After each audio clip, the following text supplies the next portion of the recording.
Delores, the pastor's daughter, and we are back with another live writing session. Yep, I'm tired. It's almost midnight here in Alabama, but we've got some stuff that we got to get done, people, okay? And it's not going to do itself. So we're just going to have to grind it out. So if you've been tuning in, I've been working on the Girlfriend Gala that's coming up October 23rd.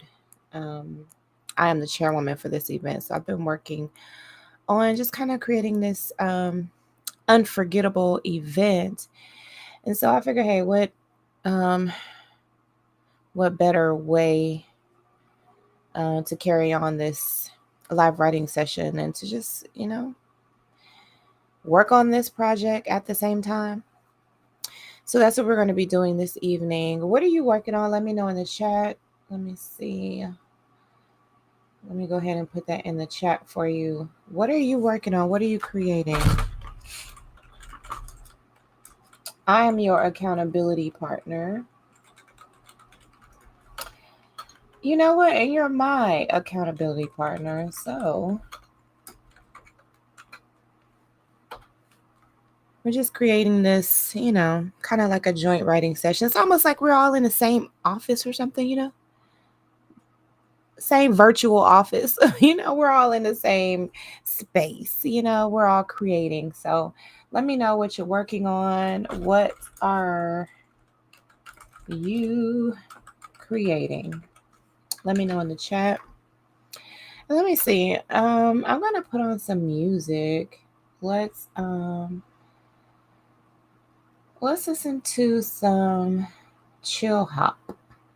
It's a genre called chill hop. So let's see what this sounds like. And let's get to work, people. Okay. So I've been working on what I'm working on right now, but being honest, I'm multitasking. So I'm creating graphics. I'm also working on a script. I'm also working on kind of like a list of questions that we're going to ask when we do interviews. I mean, it's just like I'm working on a few different things at the same time. And it's not anything that really none of these projects require my undivided attention. So I can kind of spread out my attention across these different aspects of, I mean, it's all the same project, just different aspects of the project. So it's really like I'm working on all the same stuff, but just different aspects of it all at one time. So that's what I'm doing. You're going to see that on the screen here. And so yeah, y'all just let me know what you're working on. I haven't decided if I want to listen to a little bit of some YouTube videos kind of in the background as I'm working. It's probably what we'll do. Trying to see what's in my algorithm, what's coming up in y'all's algorithm. What have y'all been watching lately? I've got a lot of political stuff because I've been kind of keeping my ear to the ground as far as what's going on politically, what's going on in the world. I also been watching a lot of content about just kind of like demeanor, posture, perspective, mindset, those types of things. Those kind of things have been coming up in my algorithm lately. So I've been listening to a little bit of that. Of course, all the Charlie Kirk stuff that's been going on, that's kind of been taking over social media right now. So I've just kind of been watching that. I hadn't really had an opinion on any of the stuff, not anything that I'm going to share.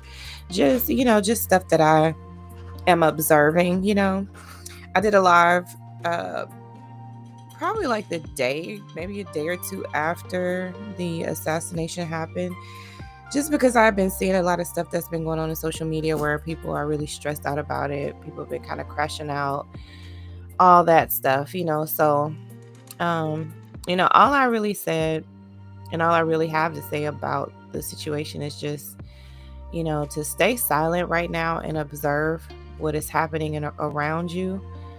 more than likely your opinion, at least stating it publicly is not really going to move the needle as far as anything's concerned. Just probably more causing more problems for you than anything, So you got to kind of weigh that out. Is it really worth it to express those things, or is it better for me to just kind of keep my opinion and my stance to myself right now and just observe what's happening. Just taking a moment, step back. I'm just gonna let my discernment do its thing. I'm not gonna say anything one way or another, but trust and believe that I know what's going on. I'm observing.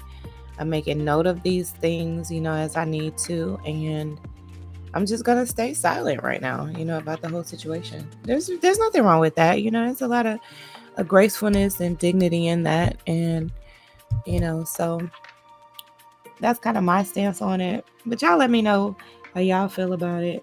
Let me know in the chat. Other than that, like just business stuff, I've been kind of watching a little. Well, I say watching, but I don't really watch it. I kind of just listen to it, as I'm doing other things. I'm kind of a serial multitasker, so I'm always doing multiple things at once. Have y'all been keeping up with the Cardi B stuff? She's pregnant again with a different guy. By a different guy. She's still legally married, so people have had some opinions about that, about having another child, and she just had her one recently. And y'all know it takes over a year for your body to really heal after having a baby, so that's a thing. But again, it's one of those things I told you I don't really have an opinion on it right now, because it's just my opinion is not really going to help the situation any at all. So there's really no need for me to share that right now. I got other things to worry about, other things. And you know what? You probably do too, child.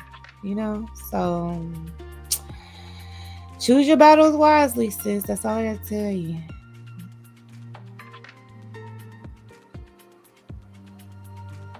So let me see.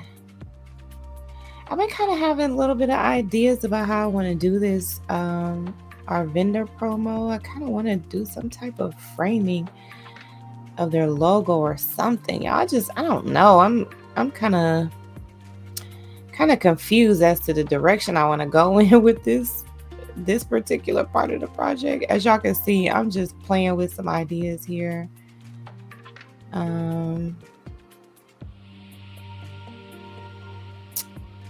To spotlight our vendors, spotlight our sponsors somehow. So I'm trying to, and I probably actually shouldn't even be working on this part of the project right now, but like I said, I'm multitasking, so, and I keep putting stuff in and taking it out, like, nah, I don't like it. And then I take it out and just work on something else. Like, okay, let me take a break from that right now and work on something else. Like, that's just kind of like my pattern. And then on this sheet, I put like just a few different graphics I thought were cute that I might want to just save for later. I don't know what I'm doing right now.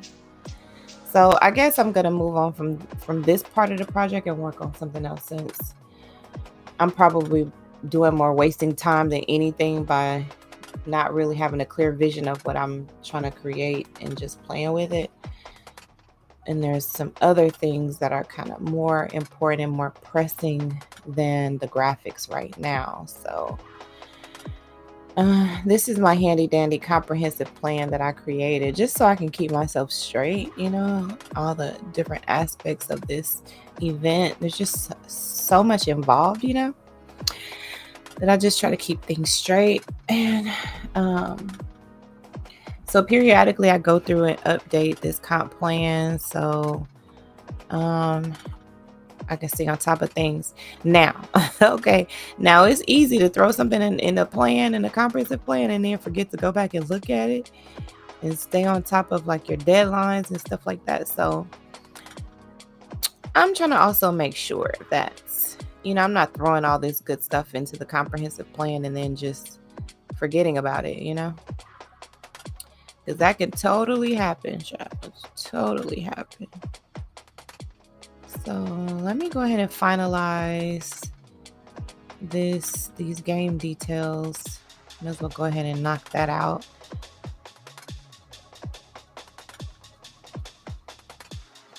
And let me find us something to...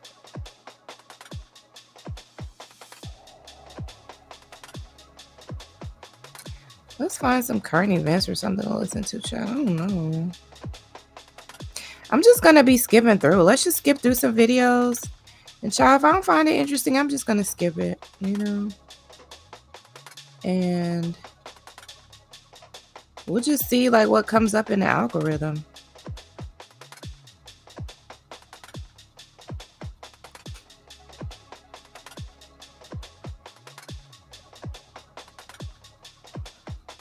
Have you ever felt like your body is trying to tell you something, but you just can't figure out what it's saying?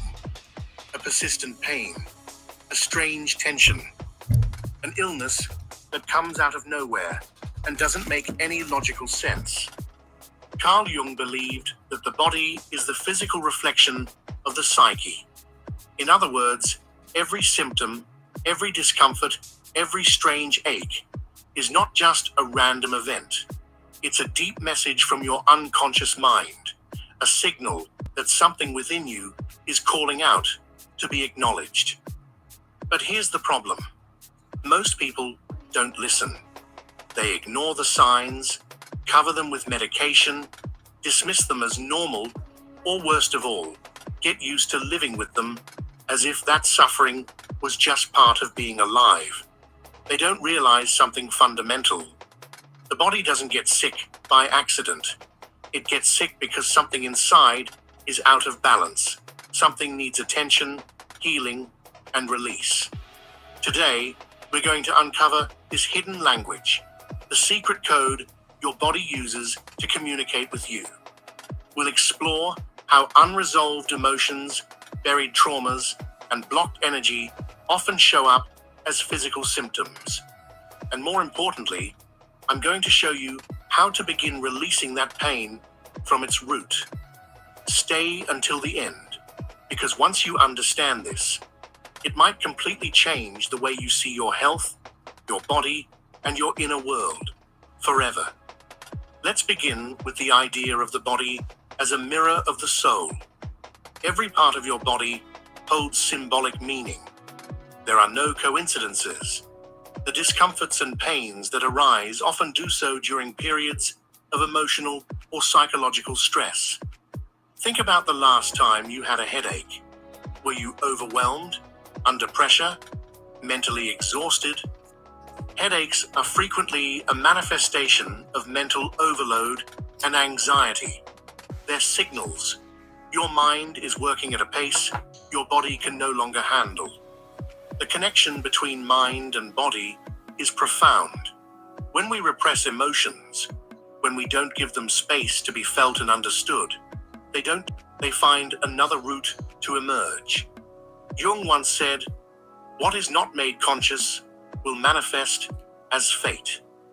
And in this context, what is not emotionally processed manifests physically.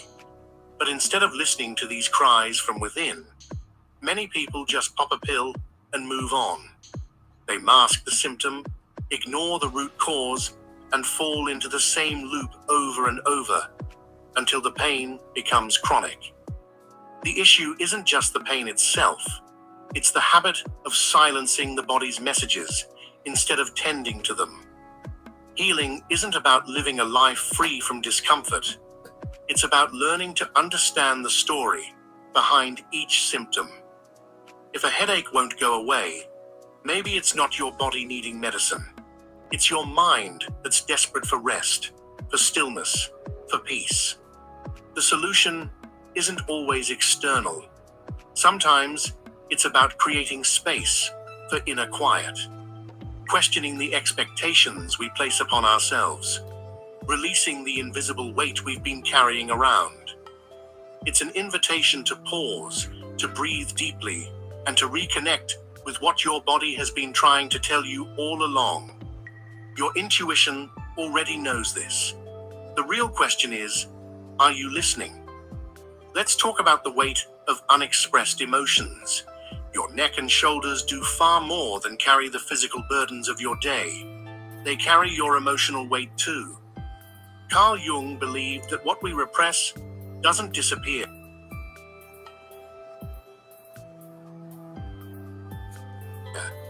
It simply finds another form of expression. And often, that expression is through the body. How many times have you noticed your neck becoming tense when you feel stuck in life? When you feel powerless to change something important? Or when you're clinging to outdated beliefs that no longer serve you? Neck pain can be a clear signal from your inner self. You need more flexibility, not just in your muscles, but in your thoughts and in the way you approach life. You need to release control over things you cannot change and allow yourself to move with life instead of against it. And the shoulders? Their message is even more direct. Maybe you've become the strong one for everyone around you, the one who carries the weight, the one who holds everything together. But who carries you? Many of us grow up believing that asking for help is weakness. That strength means handling everything alone. But true strength is knowing when it's time to let go, when it's time to release the burden. Here's a simple practice. Next time you feel overwhelmed, close your eyes. Imagine placing that heavy load on the ground for just a moment. Take a deep breath. Feel your body without the weight. That single breath can remind you that life isn't just about enduring. It's also about resting, about allowing yourself to be supported. Now, let's move to your hands and arms, your connection to giving and receiving. These are the tools through which you interact with the world. You create, you embrace, you work, you express. But when you feel pain or tightness in your arms or hands, ask yourself, is there a balance in how you give and receive? Are you someone who finds it easier to give than to receive? So many people are. They offer love, care, and help without hesitation. But when it's their turn to accept those same things, they freeze. They feel guilt, discomfort.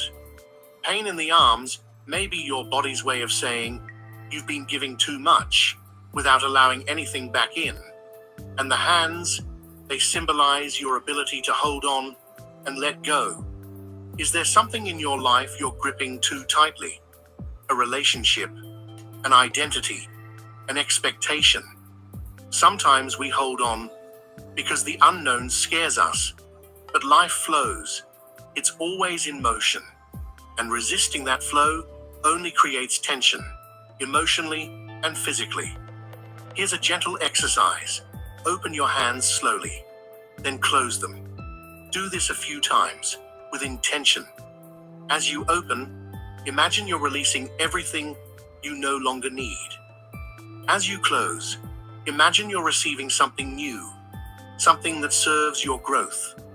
Transformation begins when you trust that what's meant for you will arrive in its own time.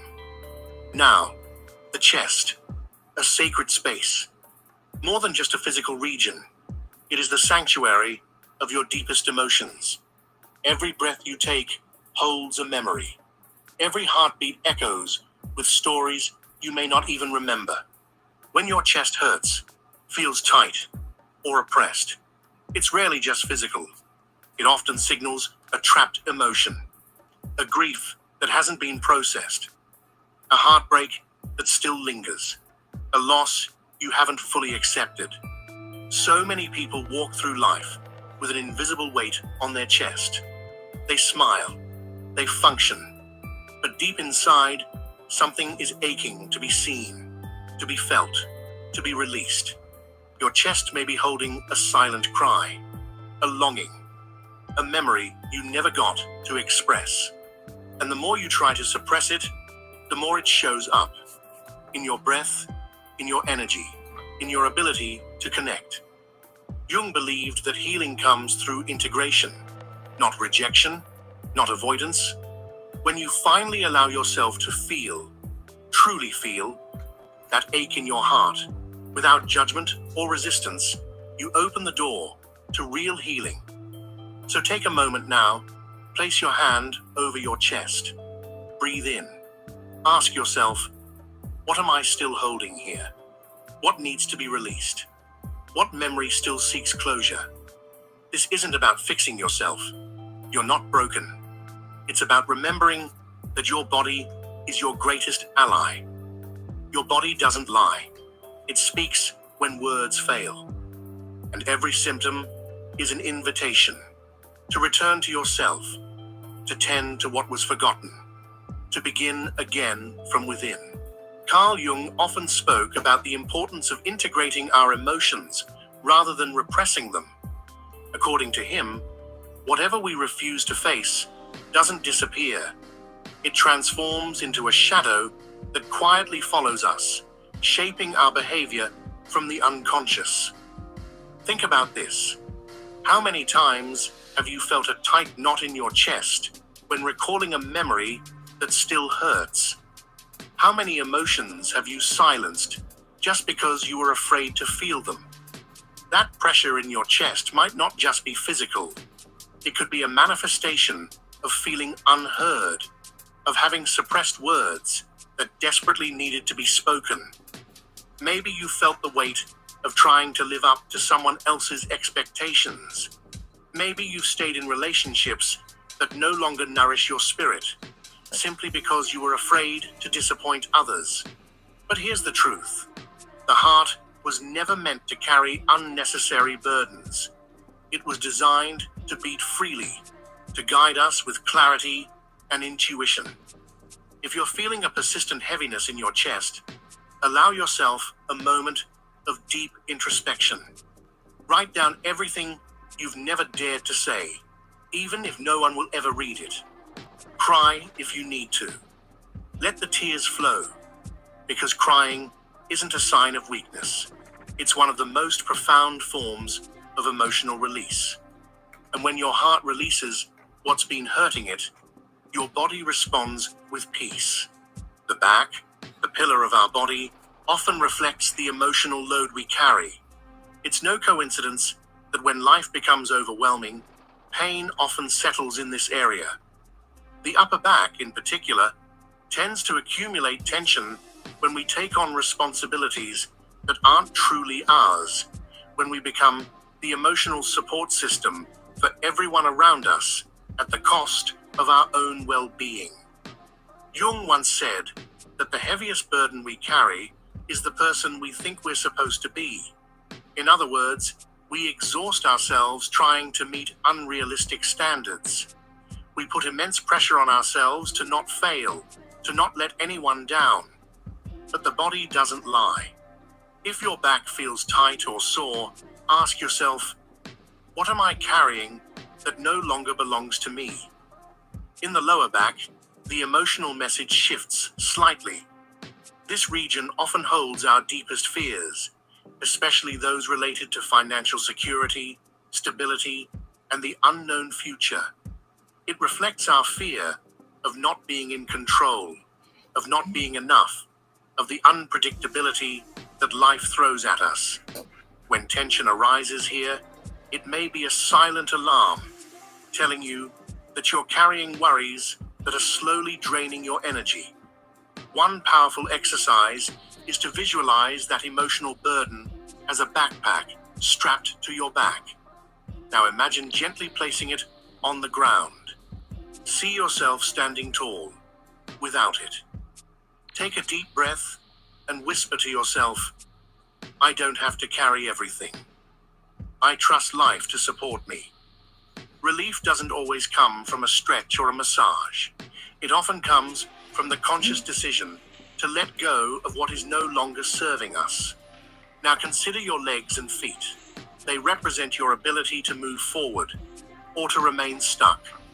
Our legs are what carry us through life, what propel us toward our goals. If you've been feeling heavy, tired, or achy in your legs, The message might be clear. Something is holding you back. Jung once said, "What we resist persists." This isn't just a psychological truth. It's a truth written in the way we walk through the world. Perhaps you've been postponing an important decision. Maybe you're clinging to a relationship, a job, or a habit that no longer brings value to your life. Maybe fear of the unknown has frozen you in place, trapping you in a cycle of inaction. But remember, the body doesn't lie. If your legs feel heavier than usual, ask yourself, what's really keeping me from moving forward? Your feet, meanwhile, are your anchor. They ground you to the earth and provide stability. Persistent foot pain can be a sign that you're feeling uncertain about the path you're on. Maybe you feel like you don't belong where you are, that you're walking a road that isn't truly yours. Maybe it's time to shift direction, but you haven't yet taken the first step. In many spiritual traditions, the feet are considered sacred. They symbolize our connection to the present moment. If you're feeling discomfort there, your body may be calling you back to the now. It might be asking you to stop worrying so much about the future and instead start trusting the unfolding journey of life. A simple but powerful practice is to walk barefoot for a few minutes. Pay attention to each step. Feel the texture of the ground beneath your feet. Imagine roots growing from your soles, deep into the earth. This grounding exercise can not only help restore emotional balance, but also reinforce your sense of security and inner stability. Ask yourself, what do I need to release in order to move forward freely? Because sometimes the issue isn't a lack of opportunity, it's the fear of embracing it. Let me tell you a story. In a small village nestled in the hills, there lived an old healer. He was known for a rare gift. He could understand what the body of each person was trying to say. One day, a young man came to him, grimacing in pain. "I've tried everything," the young man said, clutching his back, "but nothing makes the pain go away." The old healer looked at him quietly for a long moment, then asked, "Who are you carrying on your back?" The question struck the young man like a bolt of lightning. Suddenly, in the silence that followed, he realized he'd been taking on responsibilities that weren't his to bear. He had been living his life trying to please others, burying his own dreams, denying his own needs. The healer handed him a piece of paper and said softly, "Write down everything you've been carrying. All the guilt, the weight, the things you haven't been able to let go of." The young man obeyed. He wrote down everything that had been burdening his heart and body. When he finished, the healer nodded and said, "Now burn it. Watch how it disappears into the air." And so he did. As the paper turned to ash, a strange lightness washed over him, not just in his back, but deep in his soul. That's the power of release. That's the wisdom the body holds, if we're willing to listen. The young man did exactly what he was told. And with time, something incredible began to happen. His back stopped hurting. Not because the fire had any kind of magical power, but because little by little, he had learned to release what had been silently destroying him from the inside. You see, pain is never just physical. Behind every ache, behind every persistent tension, there is often something deeper, a message, a whisper from within that we so often ignore. Every pain you feel has an origin more profound than you may realize. Your body is not just a machine that breaks down randomly. It is an intelligent, living system, constantly communicating with you. And sometimes, the discomfort is not asking for a pill. It's begging you to listen, to truly listen. Because healing doesn't always come from medicine. Sometimes, it comes from the courage to let go, of what weighs us down, of what drains us emotionally, of what we're still holding on to, even when it hurts. Ask yourself, what burdens could you release today? What parts of your life feel heavy, suffocating, or stagnant? It's not enough to simply treat the symptom. If you don't process the emotion behind the pain, it will keep returning, like a shadow you can't outrun.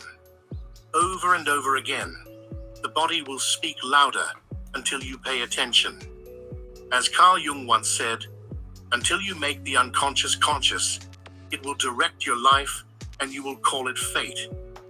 What he meant is that all the suppressed feelings, the denied truths, the repressed memories, they don't disappear. They become patterns. They become pain. They become your reality until you choose to face them. You can take all the treatments in the world. You can mask the pain with medication or distraction. But if you never stop to ask, what am I really feeling here? Then the true root of your suffering remains untouched. That's why the first real step toward healing isn't physical, it's emotional. It's asking yourself, what emotion is trapped in this part of my body? What have I not dared to feel? What have I buried so deeply that my body had to scream in order to get my attention? Take a moment now, pause, breathe deeply, close your eyes, and go inward. Ask yourself with complete honesty, what emotion have I been avoiding? What truth have I not been willing to face?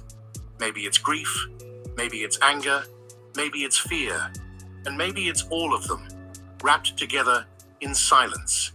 Healing begins in that silent recognition, not with judgment, but with understanding. Today, I invite you to take just one small step toward your own healing. In the comments, write the phrase, I release myself. Don't just type it out of habit. Feel it. Say it with intention. Let it carry weight. Because this act, as simple as it seems, is not just about words. It is about declaring to yourself that you are ready to stop carrying what has been silently breaking you. It's a promise, a quiet commitment to yourself, to your future, to your freedom. And the next time you feel tension rising in your shoulders, or a dull ache in your chest, or a pressure in your back that just won't go away, don't just push it aside. Pause. Listen. Remember, every pain has a message. Every discomfort holds a truth. And every signal from your body is an opportunity to awaken, to transform, to heal. Don't get trapped in suffering. Don't numb the signals. Don't ignore the call. Your body is your ally. It is asking for your attention, not your resistance. So now I ask you, which part of your body has been speaking to you lately? What emotion do you believe is hiding behind that discomfort? Share it with me in the comments. You never know who else might need to hear your story. And if you've made it all the way to this part of the video, write the keyword, conscious healing, so I can send you a special greeting in the next one. If this message resonated with you, if you found even a moment of clarity, peace, or reflection, subscribe and turn on notifications. There's more to explore. And remember, healing is not a destination. It's a path, and you're already on it. See you in the next video.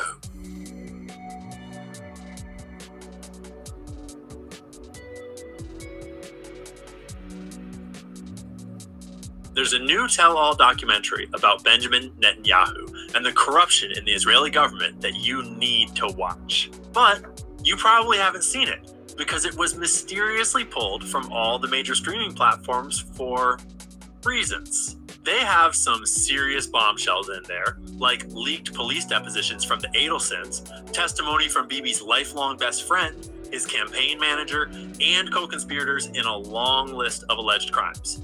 But most importantly, the documentary sheds light on how the Middle East got so messed up how and why Bibi took Israel to war with Hamas, and why he has no intention of ending that conflict. All right, y'all. What we gonna listen to next? I don't know. Child. How are y'all doing? What y'all working on? Y'all all right? This part of the event, I am just working on our treasure hunt game and making sure that I include different aspects of it into the script. So I'm putting that in as I am putting in the information about the game itself. So like I said, I'm multitasking, so I'm going back and forth now between the game rules and all the specifics about the game and the script itself. So that's what I'm working on right now.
Okay, let's keep going now. Apparently, there was this interview.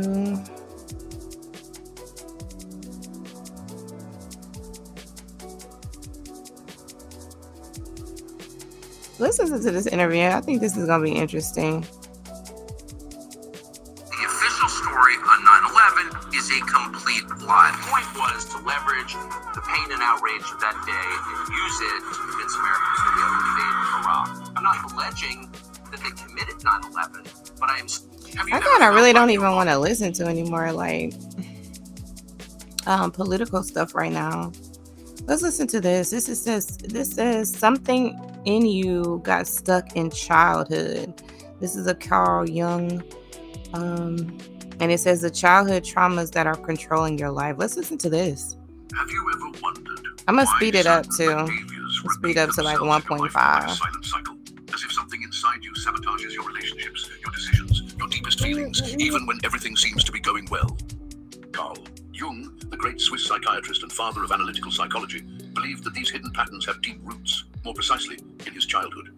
And perhaps the scariest thing about it all is realizing that these traumas are not visible on the surface. They hide silently in the folds of the unconscious and guide us without us realizing it. Imagine a child living his first years of life. She is sensitive, vulnerable, entirely open to the world. Every gesture, every word, every silence left by the adults around is interpreted by this child as an absolute truth. A look of rejection can become an emotional wound. Momentary abandonment can turn into a constant fear of not being loved. Jung stated that the inner child never disappears, it just shuts up, but it continues to live within us, influencing who we are and how we see the world.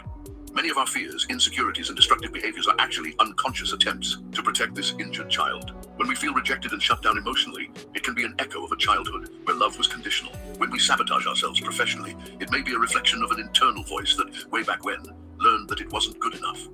Jung called these unconscious layers complexes and explained that childhood trauma does not need to be extreme to leave marks. It is enough to have been interpreted by the child's mind as abandonment, humiliation, rejection, or fear. Now stop for a moment. Take a deep breath and ask yourself, do you remember a moment in your childhood when you felt invisible, inappropriate, scared? Maybe that memory is buried, or maybe it still pops up every now and then, like a whisper in the back of your mind. The truth is that we don't need to remember everything clearly to be guided by these brands. The unconscious keeps every fragment, even what we consciously forget. What Jung proposed to the world was a new way of looking at pain, not as something to be fought or denied, but as an invitation to transformation. Trauma, according to him, is like a wound that, if ignored, becomes infected and contaminates other areas of life. But if welcomed, understood, and integrated, it becomes a strength. This process is called individuation. the path of return to the self, the essence of our being, free from inherited conditioning. And maybe you're wondering, but how do I start this process? How can I heal wounds that I'm not even sure are there? The answer lies in self-observation, in moments of emotional triggers, in exaggerated reactions, in repetitive patterns. Jung believed that the unconscious reveals itself through our automatic behaviors, our dreams, our physical and emotional symptoms. Observing is the first step to integration. Now I want to invite you to reflect. How many decisions in your adult life were made out of fear and not freedom? How many times have you said yes, meaning no, just to maintain someone's affection? Can you recognize these attitudes as unconscious attempts to protect a wounded part of yourself? Leave in the comments a situation that you now see with different eyes. Sharing this can not only free you, but also open space for others to recognize themselves in your story. Let's continue together on this deep dive journey, because understanding your traumas is the first step to regaining the power that you once needed to hide to survive. Childhood can seem distant, almost like a dream, clouded in memory. But what many don't realize is that she never goes away. What we experience during that period, especially in the first 7 years of life, it forms the basis of everything we believe we are, and even more so, everything we believe we deserve. Carl Jung said that the child's unconscious records not only events, but also unprocessed emotions, unexpressed fears and desires that have been suppressed. And all of this remains there, operating as a hidden system, controlling our reactions without us even realizing it. Have you ever stopped to think about why some people are so afraid of making mistakes? Or why do certain adults not tolerate criticism, even if it is constructive? Or why is it so difficult to trust, even in those who consistently show love? The answer may lie in childhood. A child who grew up being bullied all the time may have developed a critical, unforgiving inner voice. A child who only received attention when he was sick may unconsciously reproduce physical symptoms as a way of asking for love. These patterns, which Jung called complexes, become emotional cores charged with psychic energy. They form when a child goes through an intense experience, usually without having the emotional tools to understand or process it. Thus, this experience is repressed, pushed into the unconscious, but it doesn't disappear. It stays there, waiting for the right moment to emerge. And generally this moment appears in adult relationships, especially in the most intimate ones. How many times have you reacted disproportionately to something small?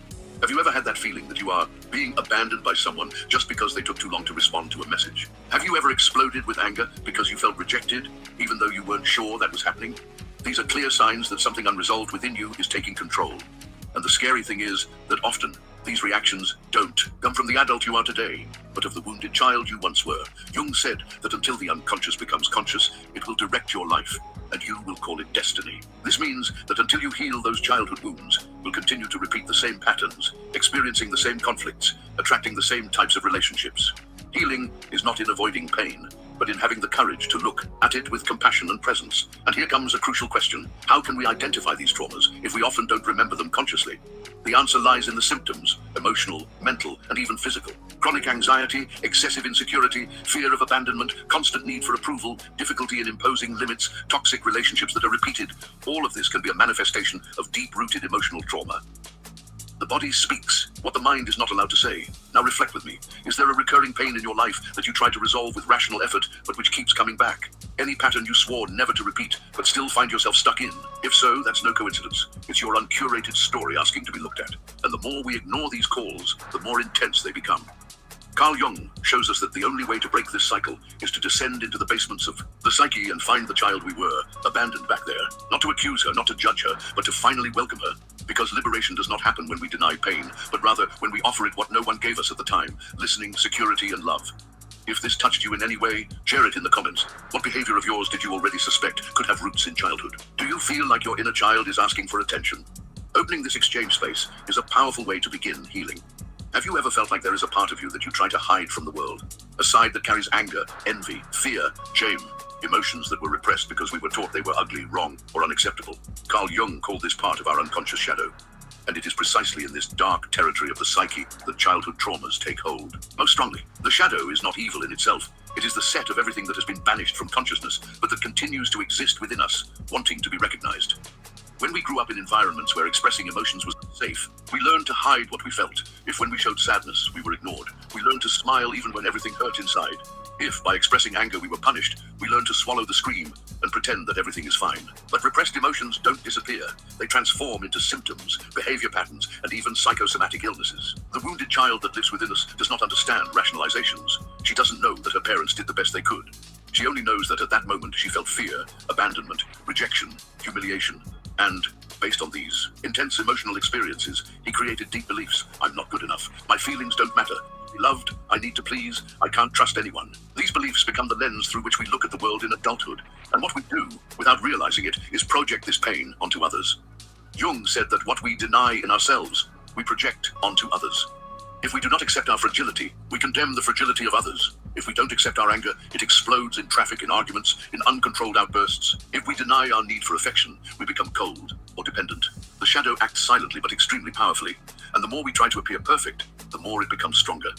Have you ever found yourself hating a trait in someone that deep down you also carry? Have you ever judged a person for something that, in a moment of honesty, you recognize that you also feel? This is the projection of the shadow, and it is an invitation to look inside, to stop blaming the outside world, and start understanding that the deepest answers are within us. Carl Jung stated that the healing process only begins when we have the courage to face the shadow head on. When we stop fighting it and start talking to it, this does not mean surrendering to what is darkest within us, but rather recognizing that each repressed part carries a message, a wound, a story. And until this story is heard, it will continue to repeat itself. And maybe you're wondering, but how can I recognize my shadow? How can I identify what I have repressed? The answer lies in the triggers. What bothers you most about others is usually a reflection of what you reject in yourself. The most intense judgments we make are valuable clues about what we are trying to hide. So the next time something or someone triggers a strong reaction in you, stop and ask, what is this trying to show me about myself? This is subtle, deep, and often uncomfortable work, but it's also the most transformative thing you can do. Jung said that the shadow only loses its power when it is brought into the light of consciousness, and that light begins to shine when we allow ourselves to feel, recognize, and finally embrace what we previously rejected. Now reflect with me. What emotion did you learn to hide as a child? What part of you did you have to bury to be accepted? Share in the comments if you feel like it. Sometimes putting it into words is the first step to freeing what has been trapped. For so many years, Carl Jung said that a healthy man is not one who has no wounds, but one who knows where they are and has learned to live with them. And perhaps this is one of the most important truths you can hear today. Because as long as you keep trying to be strong all the time, invulnerable, unattainable, you will continue moving away from the most authentic part of you. The child that still lives inside you. This child did not disappear.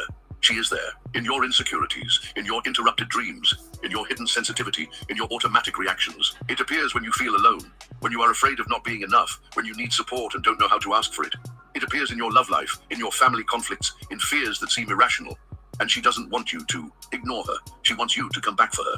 Many think that growing up means leaving the child behind, but Jung shows us the opposite. True maturation only happens when we recognize, care for, and reintegrate this injured child into our being. This is not going backwards. It is not becoming immature, fragile, or dependent. It is, in fact, the most courageous and essential move a human being can make. Look at your emotional origin and heal what has been denied. Reintegrating the inner child means recognizing that he had legitimate reasons to protect himself, to remain silent, to hide. It's listening to your pain, without minimizing it, without trying to correct it, without saying that it's over. Because for the unconscious, nothing happens. Psychological time is not linear like clock time. A childhood pain can be alive today as if it happened yesterday. And how do you reconnect with this child? Start with simple but powerful questions. What did I need to hear back then that I never heard? What was I deprived of and had to pretend everything was okay? What were my true feelings that no one validated? These questions don't have easy answers, and they may not even come immediately, but the simple act of asking opens a door. A symbolic, emotional, spiritual opening. And Jung said that all healing begins with a symbol, with an inner image, being received by consciousness. Sometimes when you close your eyes and imagine your child, you can see him sad, hidden, afraid. This is no illusion. It's your psyche trying to show you what has been waiting for years to be seen. What would happen if, instead of ignoring her, you reached out? If you said to her tenderly, I see you, I'm here now, you're not alone anymore. This is reconnection. This is integration. And this is so necessary because many of our unconscious choices in adult life are attempts to compensate for that child's pain. The relationship that nullifies us may be a repeat of the environment where we learned that love and control were the same thing. Excessive pursuit of success may be an effort to prove that we are worthy of attention, something we have not felt in the past. Self-sabotage can be a way of punishing a child who deep down still feels guilty for not being good enough to be loved. Have you ever wondered why you insist on certain behaviors, even though you know they are bad for you? Why do you keep going back to situations that have hurt you before? Perhaps the answer is not in the now, but in what was stuck in yesterday. And that child that still lives inside you is waiting for you to come back, not to rescue her like a hero, but to tell her that there is no longer any need to hide. That now there is an adult available, present and aware to welcome her. If it touched something inside you, write in the comments, what was your biggest pain when you were a child? And what would you have wanted to hear back then? Your story can heal, inspire, and open paths for many others. And most importantly, it can open space for your own healing. Have you ever had physical reactions that seem to have no apparent cause? Anxiety that appears for no reason, a tightness in the chest, a pain in the stomach before certain situations, chronic insomnia or anxiety attacks seemingly out of nowhere. Carl Jung said that the unconscious expresses itself when consciousness is silent, and the body is often the way the soul finds to shout what has been silenced for years. The repressed pain of childhood may not be remembered clearly, but it is felt intensely in the body. Emotional trauma, especially childhood trauma, is not restricted to the psychological level. It manifests itself somatically, that is, it is stored in the body as a cellular memory. Recent studies in neuroscience and somatic psychology confirm what Jung had already intuited decades ago. When an emotion is repressed because it cannot be expressed, it crystallizes in us as tension, pain, energy blockage, and even illness. The child who could not cry, scream, or run away stored all of this in his muscles, organs, and nerves. Think about the number of times you swallowed your tears so as not to bother them. The times you needed to smile when all you wanted was to disappear. In the moments when you heard phrases like, "Swallow that crying, this is nothing, don't be weak," the body heard all this. And he remembered. Unexpressed emotions turn into symptoms, and often these symptoms are chronic, because what's hurting isn't just the physical, it's what's underneath. Jung said that the body is the mirror of the soul, and when the soul is hurt, the body carries this pain as best it can. Some people develop recurring back pain as a result of carrying the emotional weight of their family. Others have breathing problems because, symbolically, they feel they have no space to exist. Some are constantly sick because deep down, they only received affection when they were sick. The body repeats the same calls for help that the child tried to make and was not heard. And maybe you're wondering, but how can you differentiate a common physical problem from an emotional manifestation? The answer is in context. When you live in similar situations and always in them feel the same physical discomforts, it's a sign. When, after an emotional conflict, your body reacts, when certain words, places, or people generate physical symptoms, it is your unconscious manifesting itself through matter. But the good news is that the body can also be a path to healing. Techniques such as conscious breathing, meditation, yoga, bioenergetics, among others, help to access deep layers of the psyche that are not accessible only with the rational mind. The body is wise, and when you start listening to him with attention and respect, he starts to release what was stuck. Each tension released can be an emotion that finally has room to come out. Now reflect with me. What physical symptoms have you carried for years that doctors don't fully explain? Is there an emotion you feel that is stuck somewhere in your body? If you want, share in the comments. This is a safe space for listening, where many people can recognize themselves in their story and, who knows, find a key to their own healing process there. Jung knew that there is no separation between body, mind, and spirit. Untreated emotional pain turns into physical weight.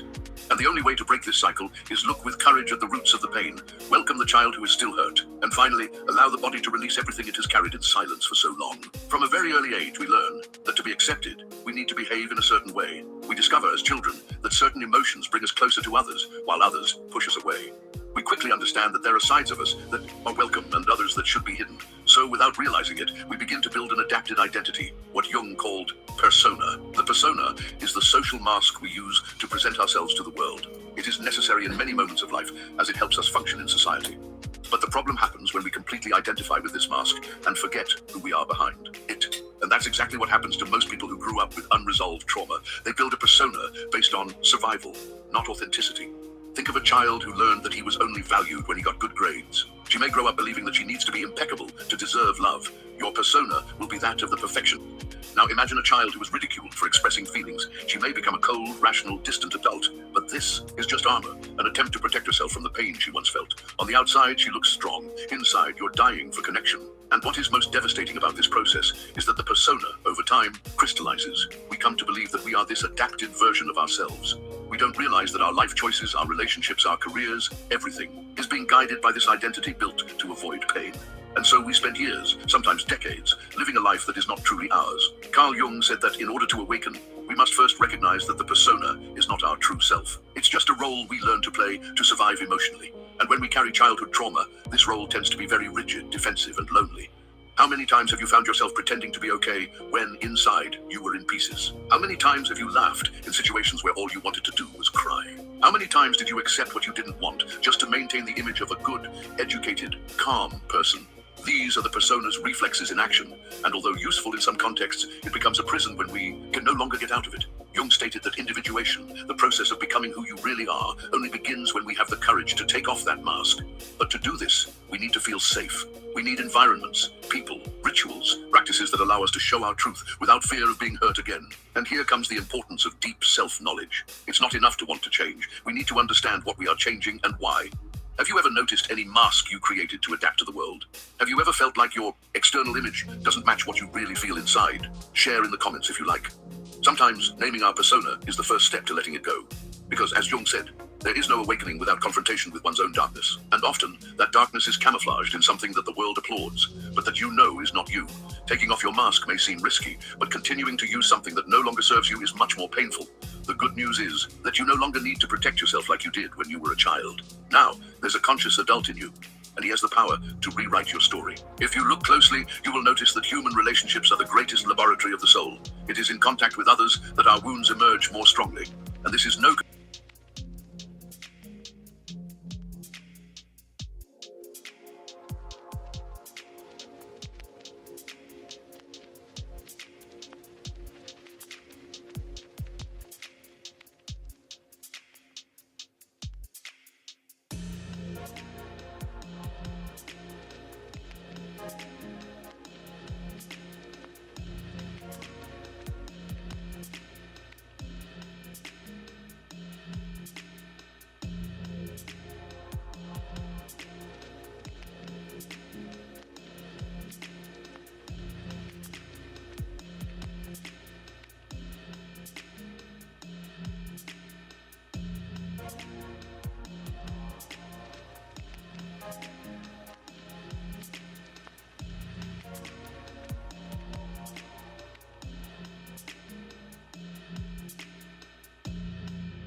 Looks like we're back, y'all. Looks like we're back.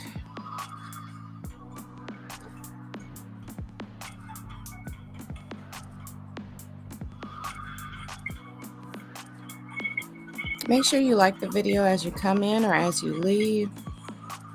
Thank you so much. Are we back? Can y'all hear me? Looks like we're back, y'all. All right, good. All right, we're back, people.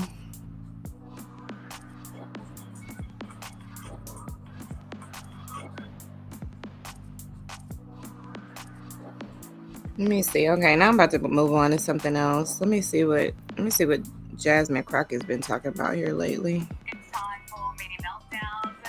day that millions of people right around the world were mourning the death of Charlie Kirk as his memorial was being held in Arizona. CNN invites Democrat Jasmine Crockett on the air so she can continue trashing Charlie Kirk with barely any pushback from journalist Dana Bash. Here is Jasmine Crockett. She was, of course, one of 50 Democrats who voted against a resolution to honour the life of Charlie Kirk. And Jasmine Crockett didn't just defend her vote, she went a step further. One of the things I do want to point out that's not been laid out that honestly hurts my heart is when I saw the no votes, there were only 2 Caucasians. For the most part, the only people that voted no were people of color, because the rhetoric that Charlie Kirk continuously put out there was rhetoric that specifically targeted people of color. And so it is unfortunate that even our colleagues could not see how harmful his rhetoric was, specifically to us. Sorry guys, I forgot that Jasmine Crockett was the victim in all of this, and it didn't take Jasmine Crockett long at all until she just continued to unleash and lie about Charlie Kirk on the day of his funeral, claiming he was a racist and that he was the one inflicting harm on our communities. So to me, just like we wanted to make sure that those Confederate relics were taken down, the idea of a new age relic being propped up was something that I just could not subscribe to. And it is unfortunate that more of my colleagues, even on my side of the aisle, could not see the amount of harm that this man was attempting to inflict upon our communities. The father of 2 has just been murdered. What harm are you talking about? Again, not a lot of pushback from CNN. They just let her sit there and lie. But we will give credit, of course, where credit is due. And CNN's Dana Bash asked Jasmine Crockett about her language, such as comparing Republicans to Hitler. I am using that. Yeah, I can never listen to a video at regular speed. I just can't. It's just something about, I just can't do it. So we're going to speed this up. I listened to it at 1.5. I just want to get the highlights and then move on to the next thing. I don't just be wanting to just sit here and listen to it, slow. It feels slow when it's at regular speed. When we see them trying to chill speech of jokesters, when we're seeing all of this, that is a playbook out of Hitler, and I won't deny it. Joining us now is Sky News host James Morrow. James, thank you so much for your time. We really appreciate it. Great to be here, Charlotte. Can I get your reaction to Jasmine Crockett? I mean, trashing Charlie Kirk on the day of his memorial, and then CNN letting that interview go on for several minutes, and not a lot of pushback. No pushback at all. And the thing is CNN deliberately counter-programmed the Charlie Kirk Memorial Service with Jasmine Crockett. So, this is a real conscious decision here. It's not just Jasmine Crockett that we're talking about here. This is CNN, and this is CNN trying to send a message about what, they believe in, and they think, you shouldn't be watching Charlie Kirk at the memorial service, which, I found incredibly powerful. And I think a lot of people would have found incredibly powerful and just, fascinating from so many different perspectives to just have this kind of unhinged bile from Jasmine Crockett. That is basically kind of, it's a little bit racist with all the stuff she's talking about, white this, white that, and all that.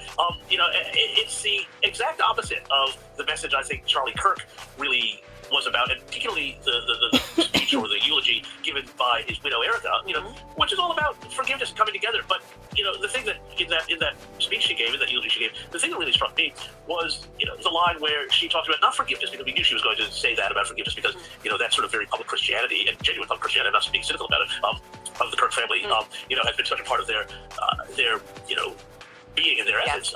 But the key thing here was really, to me, the line where she said, there's no riots, there's no violence, there's nothing like that that's happened in the wake of this death. And to me, that's what that all comes down to. This whole idea that when somebody being on the left gets killed, or is elevated into the pantheon of the left gets killed, there's violence, there's riots, there's reaction, there's all sorts of things. When Charlie Kirk, who has prompted this outpouring from millions and millions and millions, tens of millions of people, around the United States and frankly around the world. I attended the Charlie Kirk Memorial in Hyde Park a week or so ago. They don't, there's no violence, there's none of that hate, there's none of that bile. And, so it's just really telling, I think, what she had to say there. Oh, absolutely. And she was just full of lies. I mean, I was hours and hours of Charlie Kirk. He had no hate in his heart. He was all about debate, engaging in debate, and doing it so brilliantly. He was absolutely not a racist. And then, of course, Jasmine Crockett can just get away with these lies on CNN on the day of his memorial. It's pretty disgusting. But James, just like you, I went to the memorial in Hyde Park in Sydney, and it was so peaceful, it was so healing, and it was so lovely to be surrounded by like-minded people who just had so much love for Charlie Kirk. And you mentioned Erica Kirk. I mean, how amazing is she? She is so courageous. I couldn't believe that speech she was able to give in front of tens of thousands in Arizona, but of course millions of people watching online, and finding the strength to forgive the man who killed her husband. She said, I forgive him because it's what Christ did. It is what Charlie would do. I mean, she is an incredible woman. But Donald Trump also gave a very powerful tribute. This was part of his speech. Charlie's murder was not just an attack on one man or one movement. It was an attack on our entire nation. That was a horrible attack on the United States of America. It was an assault on our most sacred liberties and God-given rights. The gun was pointed at him, but the bullet was aimed at all of us. I agree with that. You know, that attack on Charlie Kirk, it was just so evil. It felt like it was more than an attack on just one man. It felt like it was certainly an attack on America, attack on the West. And also, we heard so many brilliant speeches yesterday, but of course JD Vance, the Vice President, spoke about the revival we're also witnessing. And I really don't think he's overstating it there, because I think a lot of what Charlie said really went beyond politics, went much deeper than that. You know, what are your thoughts around that? Well, I mean, look, it's fascinating, and I think what the president said there was absolutely right. And it comes down to something, Gab, that I think we may have talked about. I know I've spoken to a lot of people about this idea that the left thinks the right is evil, the right thinks the left is misguided, wrong, but not fundamentally bad people. And that's the fundamental difference here. And it was such an interesting sort of duality, because it was a very religion and metaphysics infused event, as you would expect. But it was fascinating to me too how also the president spoke about Charlie loving his enemies and opponents, and him saying, that he hated them. And it's really, I mean, I love that, because, you've got that sort of duality, right, in life, and this encapsulated everything, and like some people say, well, there's a contradiction there. And it's like, there isn't, because in a sense, it's Erica's job as the widow to forgive in that Christ-like fashion, but then for Trump, to bring it in sort of, biblical terms, Trump is Caesar, right? So it's for him to mete out justice, and these two things are not incompatible. I've heard some people suggest that they were incompatible. I disagree with that, but I also kind of feel, having watched all that from now on, whenever I've got a dilemma, it's not going to be the little cartoon angel and devil on the shoulder. It's going to be like a little cartoon Eric Kirk and Peter, a little cartoon Donald Trump here saying, how do you deal with these people who are, coming at you, Absolutely brilliant. I completely agree with you there, James. Now, we know that the Trump administration is, of course, cracking down on extreme radical left groups fueling political violence, and it's now official. Donald Trump has signed an executive order designating Antifa as a domestic terrorist organization. The president cited Antifa's pattern of political violence as designed to suppress lawful political activity and obstruct the rule of law. He cited that in making it the decision. So, James, talk to us about what's going to happen here. I mean, can we expect arrests of those who are potentially bankrolling them? Yeah, well, I mean, look, eventually we'll get to the point where people who are funding and organizations that are funding this sort of street violence, because it is funded, because there are people who have, at these riots, organized for pallets of bricks and things like that to be arranged. We saw in Los Angeles recently, there were people who arranged for gas masks to be arranged so that rioters could go up against, Homeland Security, nice people with tear gas. So we know there's money, we know there's organization. To me, Gab, the really interesting parallel here actually goes back to the 1960s. Now, Lyndon Johnson was president back then. There was a horrific series of lynchings and bombings in the South perpetrated by people associated with the Klan, the Ku Klux Klan, against both Black Americans and white civil rights workers who had also gone down to the South. And LBJ instructed J. Edgar Hoover, who was the head of the FBI, to use the Civil Rights Act to go and prosecute and smash the Klan. And that's exactly what they did. Now, there's a similar parallel here, but I don't think you can use the Civil Rights Act here. Instead, what they should be using is the RICO Acts, which were the originally mafia targeting acts that are about racketeering, organized crime, and chasing down money and money laundering and money going to fund criminal enterprises, and use that, and I'm instructing Kash Patel to be using that in the same way that Hoover used the Civil Rights Act against the Klan in the 60s, to use that to go against Antifa here today in the 2020s. Okay, and look, James, I have to ask you about this. Prime Minister Anthony Albanese has been snubbed once again. He has missed out on securing an official meeting with Donald Trump during his time in New York for the UN General Assembly. I mean, what a joke this is. How embarrassing is this for Australia? It's interesting listening to the White House Press Secretary Caroline Leavitt kind of confirming that Trump will be holding bilateral meetings, of course, with Zelensky, with European Commission Chief Ursula von der Leyen, with Javier Milei, leaders of Qatar, leaders of Saudi Arabia, Indonesia, Turkey, UAE, Jordan. Not our Prime Minister. And why would Donald Trump make the time? I mean, and it says so much about he should make the time. I mean, he should make the time. He should make the time, because Australia is an important part of the American security architecture in the Pacific. There's real reasons why we really should be having leader-to-leader meetings. And it's really bad, and it's a great discredit to Albanese that we are not having those leader-to-leader talks. I think it's a really, dangerous situation. But for the Prime Minister and the President, in a weird sort of way, this is kind of good for both of them, because neither one of them, I think, really wanted this meeting. Particularly not a plan. Albanese, the last thing he wants, it's not going to go well. He's going to look weak. He could get told off for any number of things, whether it's, having the safety commissioner or having, weak defense spending or whatever, so there's many ways to go wrong for him. And for Trump, Yeah, I'm not interested in none of this stuff. What are they talking about? Say something bad about potentially, about an ally, so it's bad for him. There is something you carry that others can sense the moment you enter a room. A rare aura that only true empaths possess. And Carl Jung's hidden research reveals why this invisible energy makes you both magnetic and vulnerable. Jung discovered that true empaths don't just feel emotions. They radiate what he called the wounded healer frequency, an energetic signature forged through pain, but transformed into something far more powerful. This aura isn't born from natural goodness, but from psychological alchemy that most people never achieve. In his private notes, Jung documented how this rare empathic aura operates on multiple dimensions simultaneously. It can heal others simply through presence, but it also attracts both light and shadow in ways that can either elevate or destroy the empath who carries it. The most shocking part, Jung realized that this aura becomes dangerous when empaths don't understand its true nature. Without conscious awareness, it becomes a beacon for energy vampires while slowly consuming the empath from within. Join me as we descend into Jung's most profound insights about the invisible energy field that surrounds true empaths, and why understanding this rare aura is the difference between being a wounded healer and a sovereign one. Because here's what Jung discovered that modern psychology still refuses to acknowledge. Your empathic aura isn't a gift you were born with. It's a psychological survival mechanism that transformed into something sacred through what I call traumatic alchemy. Jung wrote, "The privilege of a lifetime is to become who you truly are." But for empaths, becoming who you truly are means first understanding why your nervous system developed this extraordinary sensitivity. It wasn't random. It was adaptive. Think about this from Jung's perspective on psychological development. He observed that empaths often emerged from childhood environments where emotional survival depended on hypervigilance. You learned to read micro-expressions before you could read words. You developed radar for emotional danger because your safety depended on anticipating the emotional weather around you. But here's what Jung realized that most therapists miss. This survival mechanism didn't just help you navigate childhood trauma, it literally rewired your brain to operate at frequencies that most people can't access. Your mirror neurons became hyperactive. Your limbic system became extraordinarily responsive. Your entire nervous system became what I call an emotional antenna. Modern neuroscience confirms what Jung intuited decades ago. Dr. Ella. Aaron's research on highly sensitive persons shows that empaths process sensory information more deeply in the brain regions associated with awareness, emotion, and empathy. But Jung understood something deeper. This neurological difference creates an actual energetic field that others can perceive. But that's not the most extraordinary part. The most extraordinary part is how Jung discovered that this empathic aura functions like what he called psychological radar. It doesn't just receive energy, it actively transmutes it through unconscious alchemical processes. Observed that when empaths enter a room, they unconsciously begin what I call energetic archaeology. They dig beneath surface presentations to uncover the emotional truth that others are hiding even from themselves. Your aura literally reads the shadow projections that people carry. Here's how this actually works.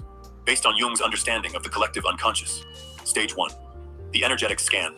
Your empathic aura automatically attunes to what Jung called feeling-toned complexes, the unconscious emotional patterns that drive people's behavior. You sense their unprocessed grief, their hidden rage, their suppressed fear before they've even acknowledged these emotions exist.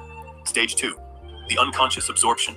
Because your psyche developed to be permeable for survival reasons, you begin absorbing these energies without conscious choice. Jung called this participation mystique, the unconscious identification with others' psychological states. Stage 3. The alchemical process. Here's where Jung's understanding becomes revolutionary. Your empathic nervous system doesn't just absorb emotional energy. It processes it through what he termed the transcendent function. You unconsciously transform others' raw emotional material into wisdom, insight, and healing potential. This is why people feel better after being around you, even when you haven't done anything specific. Your aura has literally processed their shadow material and reflected back a more integrated version of their emotional truth. But Jung warned about something crucial. This process only works consciously. When empaths remain unconscious of their alchemical nature, they become what I call emotional sponges instead of psychological alchemists. But here's where Jung's research becomes alarming. Your rare empathic aura creates what he called archetypal attraction patterns that draw both healers and vampires with magnetic force. Jung identified specific archetypes that are unconsciously drawn to empathic auras. The wounded child archetype. People carrying unhealed childhood trauma sense your capacity to witness and hold pain. They're drawn to you because your aura promises the unconditional acceptance they never received. The shadow projector. Individuals who've disowned parts of themselves unconsciously seek empaths to carry their rejected emotions. Your aura becomes a repository for what they refuse to feel. The energy vampire.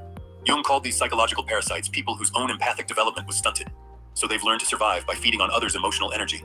But Jung also identified positive archetypes drawn to empathic auras. The conscious seeker. Those doing their own inner work recognize your aura as a mirror for their own growth. They come not to take, but to resonate and co-evolve. The authentic self.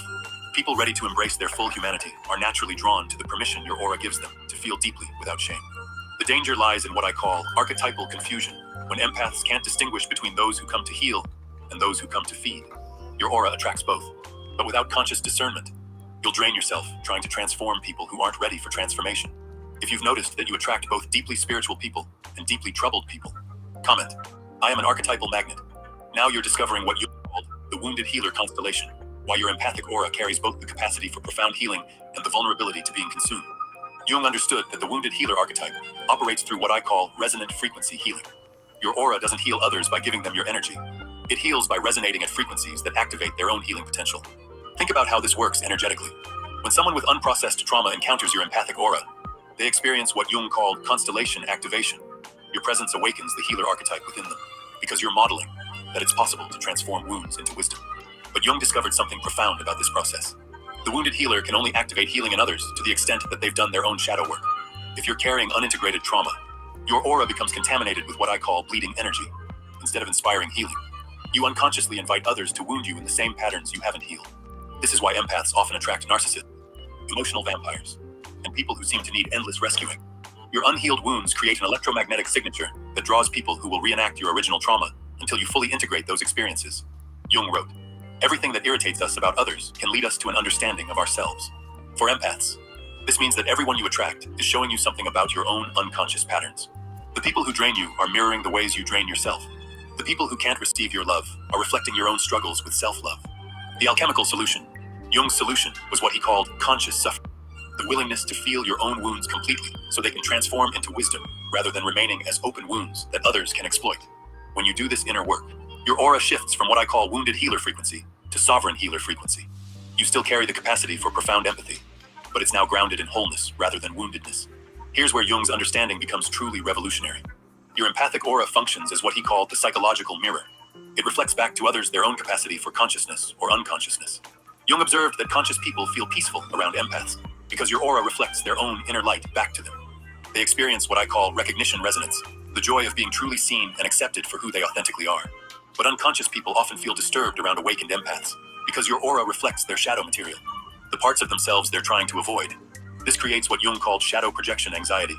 They may attack you, try to dim your light, or attempt to make you responsible for their discomfort. This mirror effect explains why empaths often experience such extreme reactions from others. Some people are drawn to you like moths to flame, while others seem inexplicably hostile or threatened by your presence. The conscious mirror response.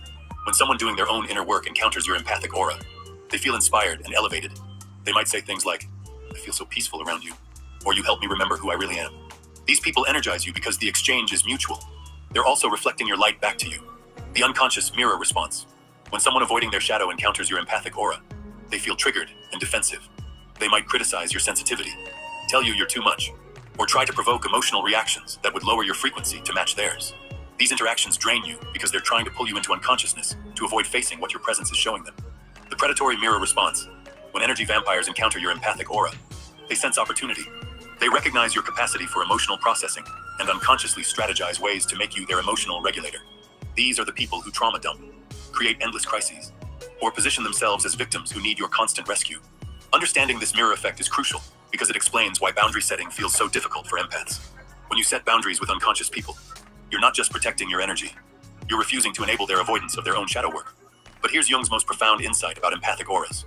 You're not just processing individual emotions, you're connected to what he called the collective unconscious, the shared psychic space that contains all of humanity's experiences, fears, and aspirations. Jung discovered that empaths serve as what I call collective antenna. You're unconsciously tuning into the emotional frequencies of entire groups, communities, even global consciousness patterns.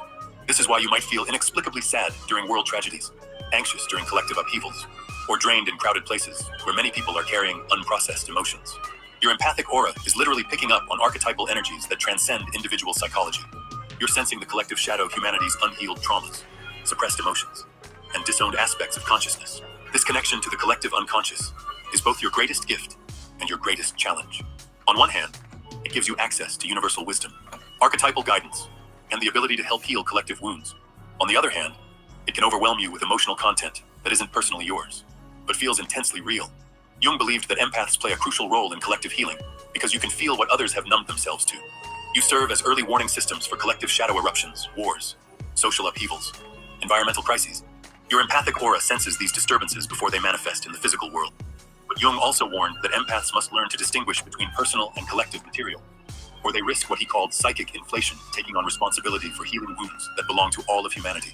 If you've ever felt overwhelmed by world events or sensed collective emotions that weren't your own, comment, I feel the world's pain. Here's Jung's framework for transforming your empathic aura from vulnerability into sovereignty, what I call the aura method. Based on his principles of individuation. Acknowledge your energetic nature. Jung emphasized that you cannot integrate what you don't recognize. Most empaths live unconsciously, unaware that they're operating with different neurological wiring and energetic sensitivity. Start by acknowledging that your empathy isn't just emotional, it's energetic. You literally absorb and process information through channels that most people don't access. This isn't weakness. It's a sophisticated form of consciousness that Jung called differentiated perception. Track your energy levels throughout the day. Notice which people, places, and activities energize you versus drain you. Jung called this energy accounting, becoming conscious of how your empathic gifts are being used and abused. You understand your archetypal patterns. Jung believed that everyone operates through archetypal patterns, but empaths are especially susceptible to what I call caretaker complexes, unconscious beliefs that your worth depends on healing others. Identify which wounded healer patterns you're carrying. Do you feel guilty when you're not helping someone? Do you attract people who need fixing? Do you feel responsible for others' emotions? These are signs that your empathic gifts are being driven by unconscious complexes rather than conscious choice. Jung's solution was what he called active imagination, consciously dialoguing with these archetypal patterns to understand their origins and transform their expression. Reclaim your energetic boundaries. Jung understood that healthy boundaries aren't walls. They're what I call conscious membranes that allow love in while keeping manipulation out. For empaths, boundary setting must happen at the energetic level, not just the behavioral level. This means learning to sense when your aura is being invaded or drained and having techniques to restore your energetic integrity. Jung practiced what he called psychological hygiene regular practices to cleanse absorbed energies and return to your authentic frequency. This might include meditation, time in nature, creative expression, or any activity that helps you remember who you are beneath all the emotions you've absorbed. Activate conscious empathy. Jung's ultimate goal was what he called conscious empathy, the ability to feel with others without losing yourself in them. This is empathy that serves consciousness rather than unconscious compulsions. Conscious empathy means choosing when and how to engage your empathic gifts rather than being at their mercy. It means being able to witness suffering without absorbing it, to offer healing presence without depleting yourself. This level of empathic mastery requires what Jung called the transcendent function, the ability to hold opposites in consciousness. You can be both compassionate and boundaried, both open and protected, both sensitive and strong. When you integrate Jung's principles, something extraordinary happens. Your empathic aura transforms from what I call wounded healer frequency to sovereign healer frequency. Jung observed this transformation in his most advanced patients. The sovereign empath carries all the sensitivity and perceptual gifts of the wounded healer, but these gifts now serve conscious choice rather than unconscious compulsion. The energetic shift. Your aura becomes more radiant, but also more contained. Instead of leaking energy indiscriminately, you radiate what Jung called integrated wholeness, an energetic signature that inspires others to do their own inner work, rather than depending on you to process their emotions. People still feel your empathic gifts, but now they experience what I call empowering resonance rather than enabling resonance. Your presence awakens their own capacity for healing, rather than creating dependence on your emotional labor. The attraction pattern changes. Jung noted that sovereign empaths attract a completely different archetypal constellation. Energy vampires and emotional parasites naturally fall away because your aura no longer broadcasts the available for draining frequency. Instead, you begin attracting what Jung called individuated souls, people who've done their own shadow work and can meet you at your level of consciousness. These relationships are mutually nourishing because both people are contributing to the energetic exchange rather than one person doing all the giving. The healing becomes effortless. Perhaps most remarkably, Jung observed that sovereign empaths often heal others simply through presence, without conscious effort or energy expenditure. Your integrated aura becomes what I call a healing field that naturally activates growth in others. This happens because you're no longer trying to heal from your wounds. You're healing from your wholeness. Your aura radiates the possibility of integration, showing others that it's possible to transform pain into wisdom, sensitivity into strength, wounds into gifts. Jung believed that empaths serve a crucial function in what he called the collective individuation process, humanity's evolution toward greater consciousness and integration. Your rare empathic aura isn't just a personal gift, it's a collective necessity. In a world where many people have become disconnected from their emotional truth, empaths serve as what I call consciousness bridges. You help others remember their capacity for authentic feeling. But Jung warned about what he called the savior complex, the unconscious belief that you're responsible for healing everyone. This complex actually impedes collective healing because it creates dependency rather than empowerment. The true collective healing mission of empaths is to model what Jung called conscious feeling, the ability to feel deeply while remaining grounded in your own center. When people witness this in your aura, it gives them permission to access their own emotional depth without losing themselves. The ripple effect. Jung observed that when one person in a family system or community achieves this level of empathic sovereignty, it creates what I call consciousness ripples that affect everyone in the system. Your integrated aura gives others permission to stop numbing their emotions and start processing them consciously. This is how collective healing actually happens. Not through one person taking on everyone's pain, but through conscious individuals modeling that it's possible to feel everything and remain whole. The evolutionary role. Jung believed that empaths represent an evolutionary development in human consciousness. Your ability to process emotions at such sophisticated levels is preparing humanity for what he called the next stage of psychological development. As more empaths learn to wield their gifts consciously, we move closer to what Jung envisioned as the conscious collective, a humanity that can feel deeply, process shadow material, and integrate wholeness on a species level. But here's Jung's ultimate insight about the rare empathic aura. It's not meant to be a burden you carry. It's meant to be a gift you consciously choose to share. Jung wrote, "Your vision becomes clear when you look into your heart. Who looks outside dreams. Who looks inside awakens." For empaths, this awakening means recognizing that your aura is a reflection of your inner wholeness, not your inner wounds. When you complete the journey from wounded healer to sovereign healer, your empathic gifts become what Jung called a blessing rather than a curse. You can feel deeply without drowning, love fully without losing yourself, heal others without depleting your own life force. This transformation requires what Jung considered the most courageous act possible, the willingness to be authentic in a world that often punishes authenticity. Your rare aura shines brightest when you stop hiding your gifts to make others comfortable and start embodying them as expressions of your truth. The sovereign empath doesn't tone down their sensitivity. They learn to radiate it consciously. They don't dim their light. They learn to shine it strategically. They don't apologize for their depth. They use it to create more depth in the world. If you're ready to transform your empathic wounds into sovereign wisdom, comment, "I choose conscious empathy." There is something you carry that others sense the instant you step into a room. An unmistakable presence. A rare aura that only true empaths possess. And Carl Jung's hidden research reveals why this invisible energy makes you both magnetic and vulnerable at the same time. Jung discovered that true empaths don't merely feel emotions. They radiate what he called the wounded healer frequency, an energetic signature forged through suffering, yet transformed into a power most people never touch. This aura is not born from simple goodness. It is the product of deep psychological alchemy, the kind few ever achieve. In his private notes, Jung described how this rare empathic aura operates across multiple dimensions. It can heal through presence alone, yet it also attracts light and shadow in ways that can either elevate or devastate the empath who carries it. And here is the shocking truth. Jung realized this aura becomes dangerous when empaths fail to understand its nature. Without awareness, it turns into a beacon for energy vampires while slowly consuming the empath from within. Join me as we descend into Jung's most profound insights about the invisible field that surrounds empaths, and why understanding it marks the difference between living as a wounded healer or rising as a sovereign one. Here's what Jung discovered that modern psychology still avoids. Your empathic aura is not a gift you were born with. It is a survival mechanism, forged under pressure, transfigured into something sacred through what I call traumatic alchemy. Jung wrote, "The privilege of a lifetime is to become who you truly are." But for empaths, this means first understanding why your nervous system developed such extraordinary sensitivity. It wasn't chance. It was adaptation. From Jung's lens on psychological development, empaths often emerge from childhoods where emotional survival depends on hypervigilance. You learn to read micro-expressions before you could even read words. You developed radar for emotional storms because your safety depended on predicting them. But here's the insight most therapists miss. This mechanism did more than help you survive trauma. It rewired your entire brain to function at frequencies others cannot reach. Your mirror neurons became hyperactive.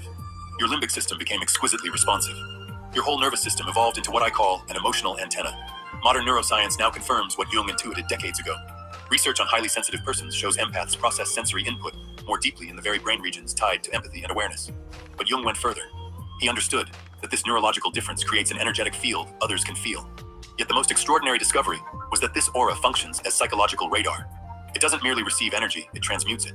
When empaths enter a room, they unconsciously perform what I call energetic archaeology. They dig beneath the surface, uncovering truths even others hide from themselves. Your aura reads the shadow projections that people carry. Here's how this works. Stage 1. The energetic scan. Your aura automatically tunes into what Jung called feeling-toned complexes, the unconscious emotional patterns that drive behavior. You sense grief, rage, and fear before others even admit they exist. Stage 2. Unconscious absorption. Because your psyche developed as permeable for survival, you absorb these energies without choice. Jung called this participation mystique, the unconscious merging in another's state. Stage 3. The alchemical process. Here lies Jung's revolutionary insight. Your nervous system doesn't just absorb, it transforms. Through the transcendent function, you alchemize raw emotional energy into wisdom, insight, and healing potential. This is why people leave your presence lighter, calmer, more whole even when you've said nothing. Your aura has processed their shadow and reflected back something integrated. But Jung issued a warning. This process only works if you are conscious. Without awareness, empaths stop being alchemists and collapse into emotional sponges. Your rare aura also creates what Jung called archetypal attraction patterns, magnetic pulls that draw both healers and predators. He identified the wounded child, the shadow projector, and the energy vampire, but also the conscious seeker and the authentic self. The danger is what I call archetypal confusion. Without discernment, empaths cannot tell who comes to heal and who comes to feed. Your aura was forged in survival's fire, refined in every act of healing you've given. But it reaches its true radiance only when you heal yourself first. Jung understood. The wounded healer archetype is not the end of the empath's journey. It is the beginning. The completion is the sovereign healer, one who can hold the entire spectrum of human emotion while remaining centered in truth. Your aura is rare not because you are broken, but because you've transformed brokenness into beauty. Not because you are weak, but because you've developed the strength to carry the intensity of human experience. Not because you're meant to shoulder everyone's pain, but because you've learned how to alchemize it into wisdom. The world is in desperate need of empaths who understand their gifts as Jung did not, as burdens to endure, but as sacred powers to be consciously directed. When you embody your empathic nature with awareness, you become what Jung described as a living bridge between the conscious and unconscious. You help others access their own capacity for authentic feeling without losing your integrity. If you're ready to embrace your empathic aura as the gift it truly is, declare, "My sensitivity is my superpower." Your journey from wounded to sovereign healer is not just personal, it contributes to collective healing. Each empath who integrates their gift clears the path for countless others. Share this with someone who needs to know their empathy is a gift, not a curse. And if you want to go deeper, watch my video, Why a Fed Up Empath is More Dangerous Than the Narcissist Ever Imagined, where I reveal what happens when empaths reclaim their power. This is only the beginning of the path toward empathic mastery. Remember, your sensitivity isn't too much. Your empathy isn't weakness. Your aura is not a burden. It is a bridge to consciousness. Thank you for watching. And don't forget, like, share, and subscribe to Psyche's Labyrinth, because the world needs the wisdom you carry.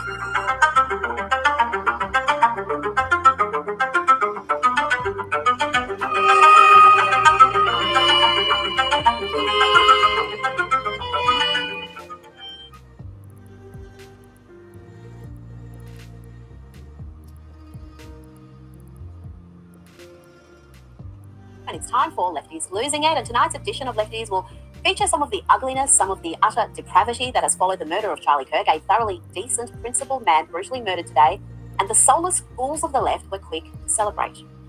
There are a lot of people that are like, no matter what side of politics you're on, you should never celebrate something bad happening to someone. I, on the other hand, do cheer when bad things happen to bad people. Charlie Kirk just got shot. Lord of mercy. What did y'all think about these people that was just like so excited? Are you one of those that was so excited? Child.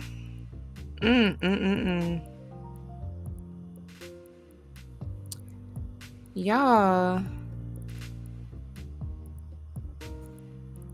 I have some of the most random things that come across my algorithm. Like, I watch some of everything, you know.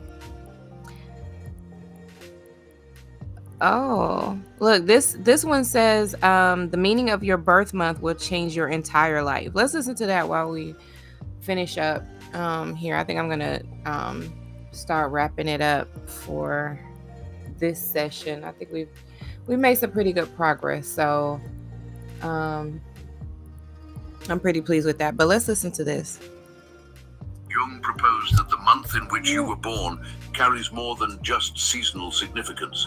It acts like a symbolic gateway, revealing essential clues about your psychological makeup, your inner potential, the emotional lessons you're here to learn, and even the kind of energy you naturally bring into the world. It's not fortune-telling or superstition, but a psychological lens through which we can gain more insight into ourselves.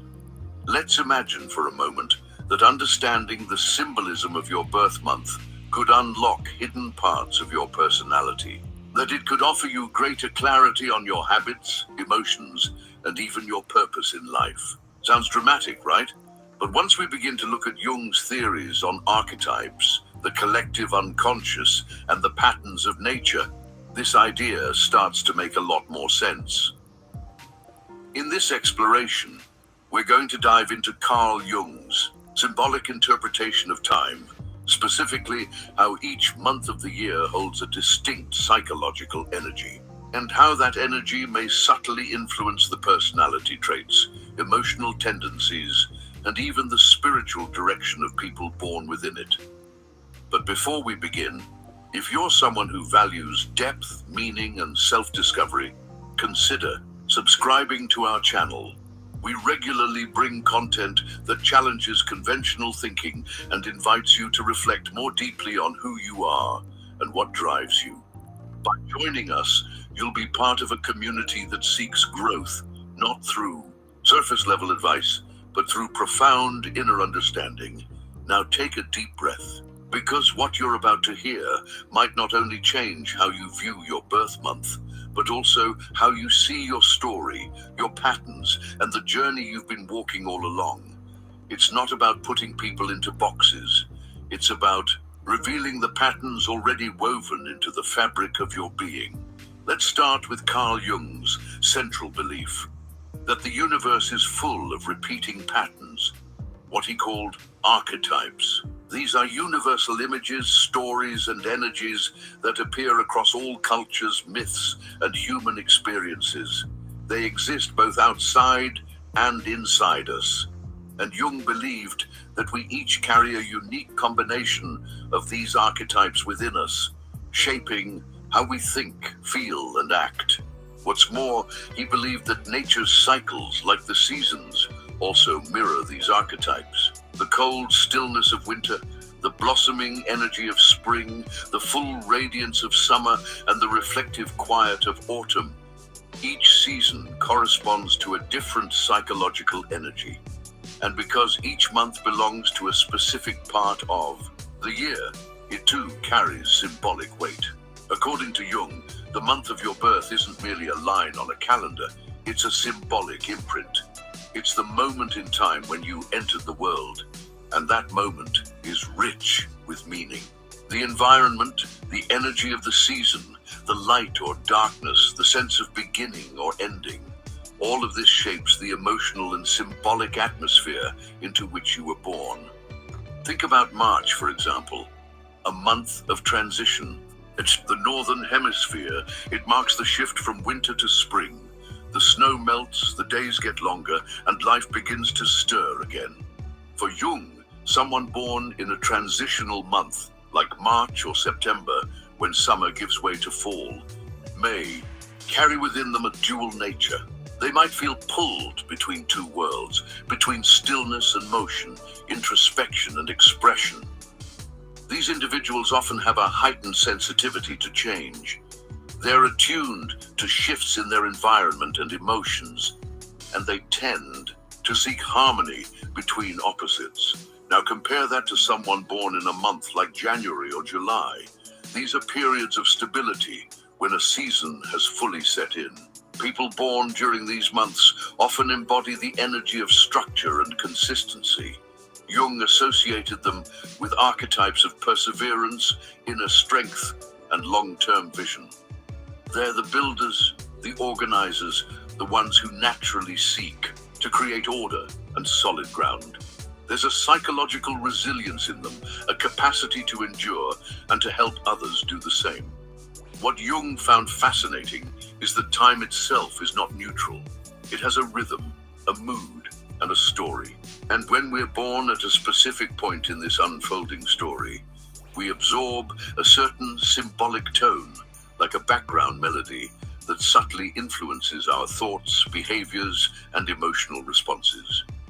It doesn't determine your destiny, but it provides a map, a symbolic framework that you can use to understand yourself better.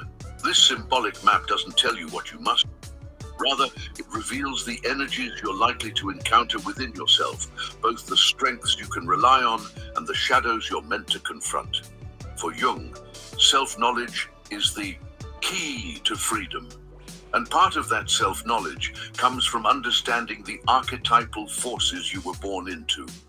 The fascinating part of this idea is that it takes something we usually overlook, like the month we were born, and turns it into a powerful tool for introspection.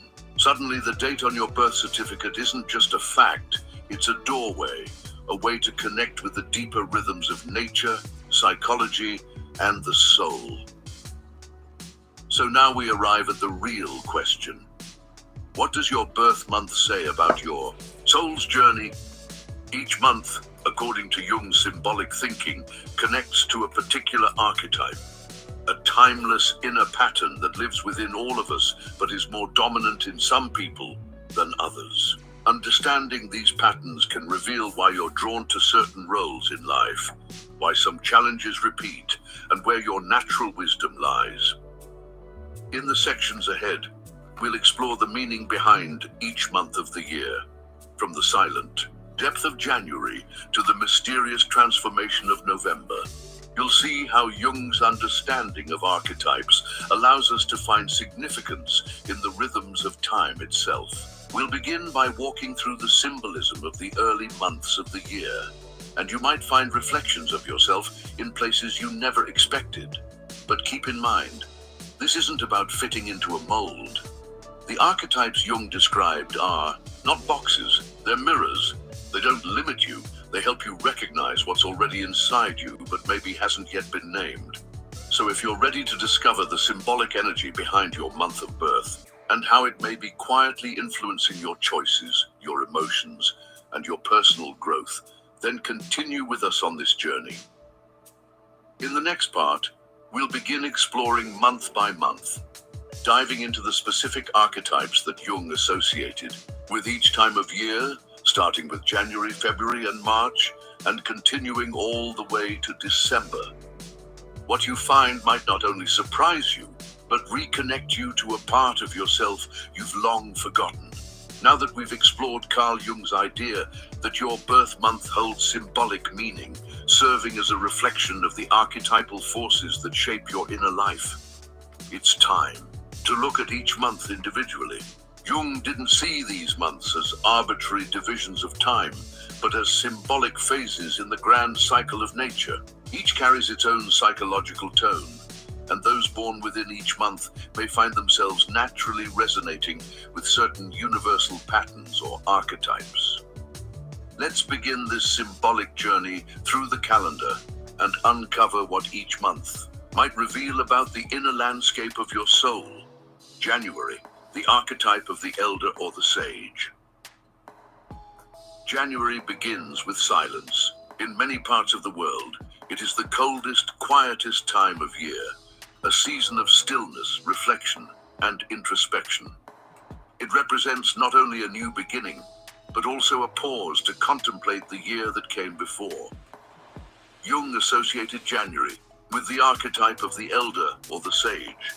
People born in January often carry a sense of depth, maturity, and responsibility, even from a young age. They may not always be the most outspoken, but when they speak, others listen. There's a natural wisdom about them, an ability to reflect on life from a broader perspective. They tend to value long-term goals, inner stability, and practical wisdom. Though they may seem reserved, they are often quietly determined and incredibly grounded. But like all archetypes, this one has its shadow. The sage can become overly cautious, overly serious, or detached. January-born individuals may struggle to stay connected to joy or spontaneity if they carry too much of this serious energy. The key is to embrace their wisdom while remembering to allow space for lightness. February, the archetype of the visionary or the revolutionary. February still holds the chill of winter, but something begins to shift. There is an undercurrent of change, of potential, of what could be. For Jung, this month resonates with the archetype of the visionary, the one who sees beyond the present into what is possible. Those born in February often possess a strong imagination, a love of innovation, and a drive to break away from the status quo. They tend to be independent thinkers who don't like being confined by traditional structures. There's something slightly rebellious in their nature, not for the sake of rebellion itself, but because they see a different way forward. Many of them are deeply creative and emotionally sensitive, even if they don't always show it. However, the visionary can sometimes feel isolated or misunderstood. They live in the realm of ideas and ideals, which can make day-to-day reality feel limiting or frustrating. The challenge for those born in February is to find ways to ground their insights and bring their visions into the real world. March, the archetype of the reborn or the awakener. March marks a powerful turning point. In the Northern Hemisphere, it signals the beginning of spring, life awakening again after the cold sleep of winter. In Jung's symbolic view, March belongs to the archetype of the reborn, the one who emerges from darkness into light, from dormancy into growth. People born in March often have a deep emotional sensitivity. They feel things intensely and may have a strong intuitive sense of the world around them. There is often a spiritual or artistic quality to them, a connection with nature, cycles, and emotional renewal. These are the people who can reinvent themselves many times over in life. They are resilient, even if they appear delicate. The danger for the reborn is in becoming overwhelmed by their own emotional depth or losing themselves in their inner world. March-born individuals may need to be mindful of boundaries and balance their rich inner life with a grounded outer presence. April, the archetype of the warrior or the initiator. April bursts onto the scene with energy and movement. The days grow longer, life accelerates, and everything seems to be in motion. This month carries the fiery, active energy of the warrior or the initiator, the archetype of courage, action, and personal will. Those born in April often have a bold, assertive nature. They're natural starters, always ready to dive into something new. There's a passionate intensity about them, and they tend to lead even when they're not trying to. They don't hesitate to fight for what they believe in, and they bring a contagious energy to the people around them. However, the warrior archetype can become impulsive or aggressive if not balanced with awareness. April-born individuals might struggle with patience or have a tendency to burn out from pushing too hard. Their growth lies in learning when to act and when to pause. May, the archetype of the builder or the lover of simplicity. May is a time of beauty, blossoming, and stability. Nature is in full bloom, and there's a calm strength in the air. Jung would associate May with the archetype of the builder, the one who values creation, patience, and the pleasures of life. People born in May often have a grounded, sensual nature. They find comfort in routine, appreciate beauty, and are deeply connected to the physical world. They may be drawn to art, nature, food, and all things that engage the senses. There's a nurturing and loyal quality to them, and they tend to be steady in their pursuits. The challenge for May-born individuals is to avoid becoming too rigid or too attached to comfort. The builder can resist change out of fear of losing stability. Their evolution comes through learning how to embrace growth without sacrificing their deep connection to what's real and lasting. June, the archetype of the seeker or the mediator. June sits at the midpoint of the year, balancing the first half with what's yet to come. It is a time of brightness, curiosity, and movement. According to Jung's symbolic view, June resonates with the archetype of the seeker, the one who yearns for understanding, connection, and truth. Those born in June often have quick minds and open hearts. They're inquisitive, adaptable, and socially gifted. There's often a playful, youthful energy about them, mixed with a deep need to explore life's bigger questions. They make excellent communicators and tend to have a strong desire to connect ideas, people, and experiences. The seeker's challenge is focus. With so many interests and ideas, they may struggle to stick with one path or one decision. They can also become overwhelmed by overthinking or trying to please everyone. Their growth lies in learning to center themselves while still exploring the world. As we can see, each month carries its own symbolic tone, its own invitation to explore a particular part of the psyche. And for Jung, These aren't stereotypes. They are symbolic mirrors that help us reflect on who we are at our core. In the next part, we'll explore the meanings behind the months from July to December, months filled with emotion, transformation, leadership, and inner wisdom. And perhaps in one of them, you'll begin to recognize your own inner calling more clearly than ever before. As we continue our symbolic journey through the months of the year, we now turn to the second half, from July to December. These months carry deeper, often more complex energies. Jung believed that the latter part of the year reflected processes of maturation, emotional depth, and a stronger call to transformation and meaning. Let's explore what each of these months reveals about the archetypes you may carry if you were born within them, and how this insight can help guide you toward greater self-understanding. July, the archetype of the protector or the nurturer. July arrives with warmth, family gatherings, and emotional richness. It's a month deeply connected to care, connection, and inner life. Jung would associate July with the archetype of the nurturer or the protector, those who are instinctively attuned to the emotional needs of others.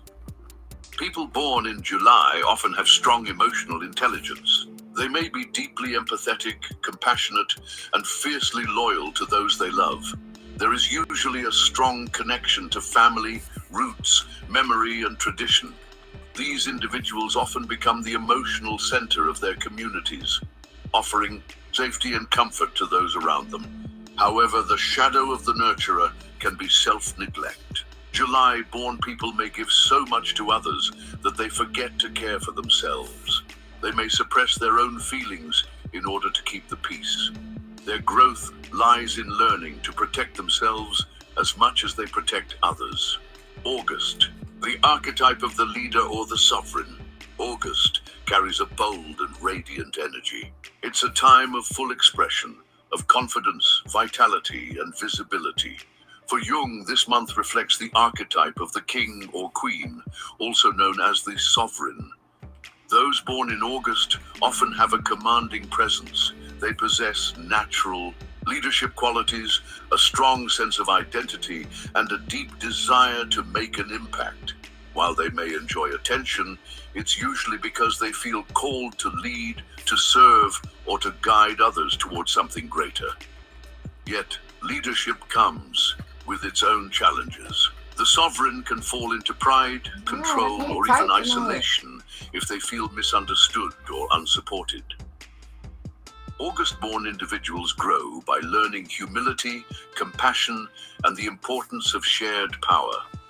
When in balance, they become true visionaries, empowering others while walking with strength and grace. September, the archetype of the analyst or the perfectionist. September brings with it the shift toward autumn in the Northern Hemisphere. It's a time of harvest, organization, and preparation. Jung connected this period with the archetype of the analyst, the one who seeks to understand the world through logic, order, and clarity. Those born in September often have sharp minds and a natural ability to bring structure out of chaos. They're detail-oriented, disciplined, and drawn to tasks that require focus and precision. They may be planners, organizers, researchers, people who feel most at peace when everything is in its place. But the analyst's strength can become a burden when it leans into perfectionism. September-born individuals may be overly self-critical or rigid. They may fear mistakes and struggle to accept uncertainty. Their path of growth lies in learning to embrace imperfection as part of the human experience and to allow room for spontaneity, creativity, and self-compassion. October, the archetype of the diplomat or the artist. October is a time of beauty, balance, and changing colors. The energy of this month is one of harmony, aesthetics, and emotional connection. Jung saw October as embodying the archetype of the diplomat or the artist, those who seek peace, beauty, and unity in the midst of life's dualities. People born in October are often gifted in relationships. They have a natural sense of fairness, an eye for beauty, and a deep desire to bring people together, whether through art, conversation, or simply their presence. They build bridges where others see walls. Many October-born individuals are romantics, at heart, valuing love, truth, and deep emotional connection.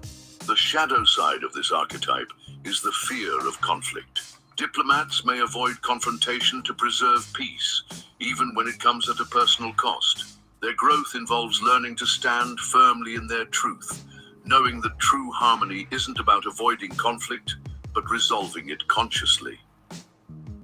November, the archetype of the alchemist or the deep transformer. November is a month wrapped in mystery. The light fades, the world grows quieter, and we begin turning inward. For Jung, this is a deeply symbolic time, a month governed by the archetype of the alchemist or the transformer. Those born in November are often intense, intuitive, and spiritually oriented. They carry within them a desire to go beyond appearances and uncover what lies beneath. These are individuals who aren't afraid to face the darkness, whether in themselves or others. They are seekers of truth, often undergoing profound personal transformations throughout their lives. The alchemist's journey is not easy.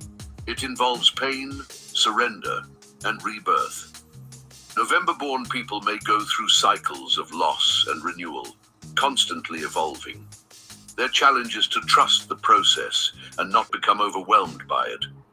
When they embrace their depth without fear, they become powerful healers and guides for others.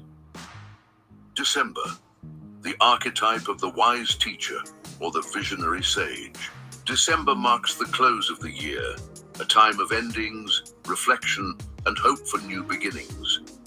Jung saw this month as aligning with the archetype of the wise teacher or the visionary sage. People born in December often carry a blend of maturity and optimism. They reflect on the past with wisdom while looking toward the future with faith. These individuals tend to have a broad view of life and are often philosophical, spiritual, or idealistic in nature. They may feel drawn to share their insights with others, to guide, to inspire, or to expand consciousness. But even the sage faces challenges. They may become disconnected from the present, overly focused on abstract ideas, or disillusioned when life doesn't match their ideals. Their path to growth involves anchoring their wisdom in everyday life, using it not just to think or teach, but to live meaningfully. As we've seen, each birth month, through Jung's symbolic lens, reflects a different facet of human experience. From the stillness of January to the expansive vision of December, the calendar becomes more than a tool for measuring time. It becomes a symbolic map for understanding your inner world. Jung never intended these archetypes to define or limit anyone. Rather, he saw them as keys, starting points for a deeper dialogue with the soul. The archetype associated with your birth month may highlight your natural strengths, emotional tendencies, and the life themes you're here to explore. But it's up to you to work with these symbols consciously. Real transformation doesn't come just from knowing your archetype. It comes from integrating it into how you live, how you choose, and how you grow. Jung called this the process of individuation, becoming the most whole, authentic version of yourself. That journey is unique for every person. And the more you learn to recognize the symbolic forces at play in your life, the more freedom you have to shape your destiny with awareness and meaning. Your birth month doesn't define you, but it can reveal something essential about the path your soul is walking. And now that you've glimpsed this map, perhaps you'll see yourself and your story with new eyes.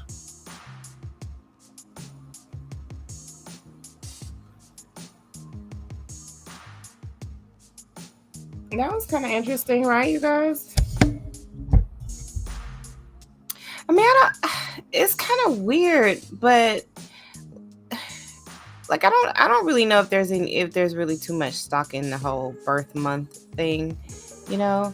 I think yeah, maybe there is a little symbolism there. Maybe there is a little meaning there, but I mean, how much though, really? You know, like how much can you really,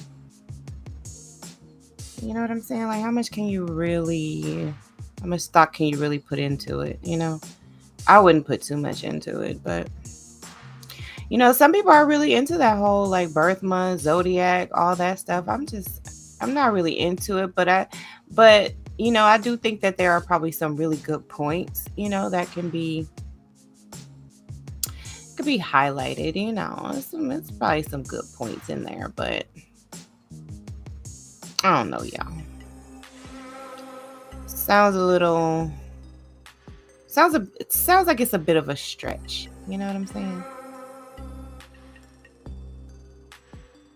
Like I just don't know if there's really any type of validity in it, you know? That's all I'm saying.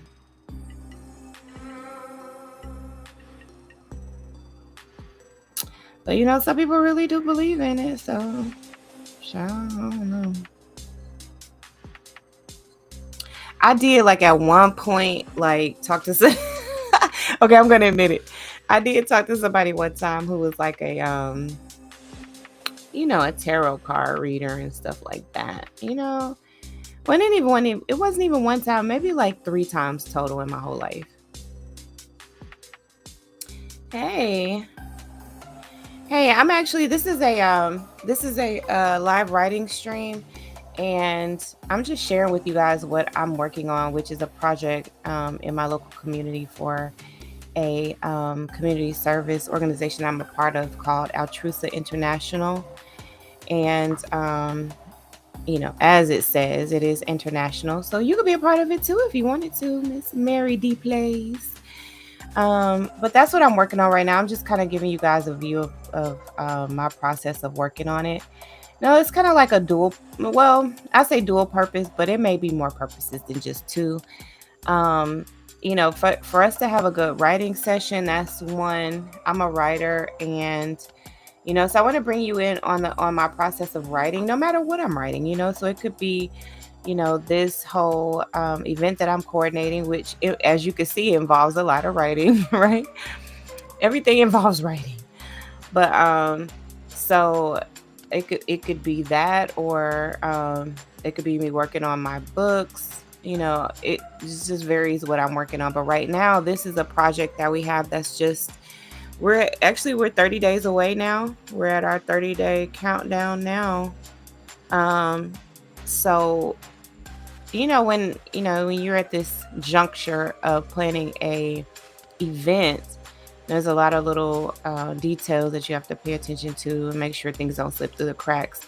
So right now, I am just working on some graphics, also simultaneously working on our comprehensive plan. This is our huge comprehensive event plan, just of every detail, so that we make sure that we don't forget anything, or you know, nothing just slips through the cracks. It's like, I mean, even with the most meticulous detail, you know, sometimes things just still creep up on you. And I just want to mitigate that and minimize that as much as possible. So I put together this comprehensive plan, being the chairwoman of this event. And so I'm just bringing you guys in on my process, you know. I mean, you don't really get to see this all the time, right? You don't get to see like people actually working on planning an event, all the behind the scenes and all the coordination that's involved in it. So this is me and the girls. This is the executive committee here of my local Altrusa club. So as you can see, that's me right there in the green as vice president. And then there's the other ladies who also have various leadership roles. Of course, there are more of us than that, but we're the ones that are in leadership right now. So this is what I've been working on. And I guess, you know, I'm at a good point to call it a night. We've been working for about 2 hours, which is a really good writing session to have. Let me know in the chat what you've been working on. have you, like, what are you working on a book? You working on a different project? Do you have an event coming up? Is this helping you to plan your event? Have you realized that, hey, there is a lot involved in planning events. So, watching her is really kind of helping me to figure out the things that I need to do to plan my event. And, you know what they say, right? Proper planning. Proper planning prevents piss poor performance, people. Okay. So that's what we're doing. We're doing some proper planning over here so that, we don't have a piss poor event come gala night. So, all right, you guys, this is good. This is a good stopping place for us. Thank you all for tuning in as usual to our live writing sessions. I pray that these are benefiting you, that, even if you're watching them, after the fact, that you go ahead and just go through the video, the whole thing, and just use it as, your writing session, just to hold you accountable and to just keep moving forward in what you are creating. Okay. I love y'all. And remember, you are important to me. I need you to survive. Bye-bye for now.